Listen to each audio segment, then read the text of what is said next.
Dans l'ensemble de mes ouvrages, je me suis beaucoup servi d'images, d'allégories, d'analogies. C'est-à-dire qu'une image vaut 10 000 mots. Une image, c'est une graine de sens. Lorsqu'elle est semée dans la psyché de tel ou tel lecteur ou tel participant, eh bien, cette graine va se développer, va mûrir et va porter des fruits qui seront spécifiquement ceux de cette personne. Et c'est ça qui est extraordinaire. Ils vont garder cette graine vivante en eux, elle va leur appartenir, elle va venir enrichir leur vécu, leur expérience, leur réflexion.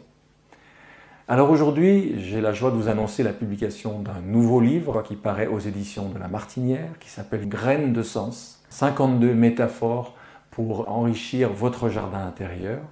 Un livre illustré avec tout le talent d'Alice Gilles et qui permet sur chaque double page d'avoir un texte et une illustration.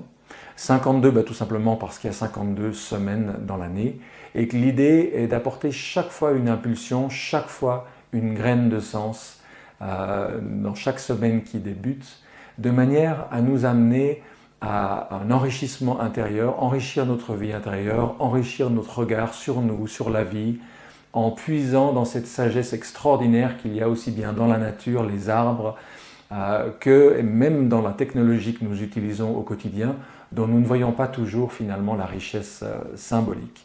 Voilà donc cet ouvrage qui sort des éditions de La Martinière, Graines de sens, illustré par Alice Gilles, et je me propose d'ailleurs de vous en faire découvrir un ou deux extraits. Restez en santé, une alimentation saine dans tous les plans. Chaque jour, pour vivre et vous épanouir, vous prenez plusieurs repas. Vous vous nourrissez. Comme beaucoup d'entre nous, vous choisissez peut-être des aliments bio.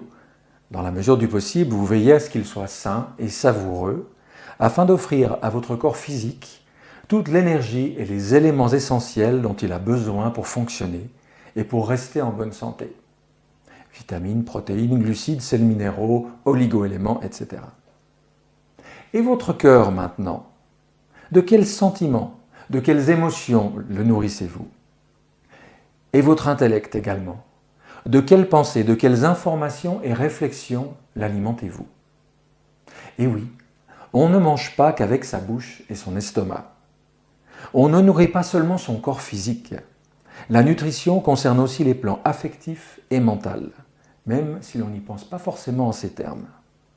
Chaque sentiment, chaque pensée qui pénètre en nous produisent des effets en rapport avec leur nature.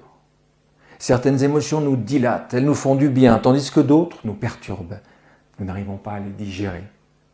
Certaines informations nous éclairent, nous font grandir et avancer, alors que d'autres nous empoisonnent, nous intoxiquent, nous détraquent. Nous sommes généralement beaucoup moins attentifs à ces aliments-là, alors qu'ils déterminent notre état intérieur. On exige du bio pour son estomac, mais on laisse des ordures pénétrer dans son cœur et son intellect. À quoi cela rime-t-il? Et si vous décidiez désormais d'être aussi exigeant dans ce que vous donnez à manger à votre cœur et à votre tête? Ne laissez plus inconsciemment pénétrer en vous des sentiments toxiques, ni des pensées empoisonnées. Choisissez les meilleurs. Sélectionnez en conscience ceux qui vous aident à vous épanouir et à réaliser tout ce que vous voulez entreprendre de grand, de bien et de beau. Et rejetez les autres.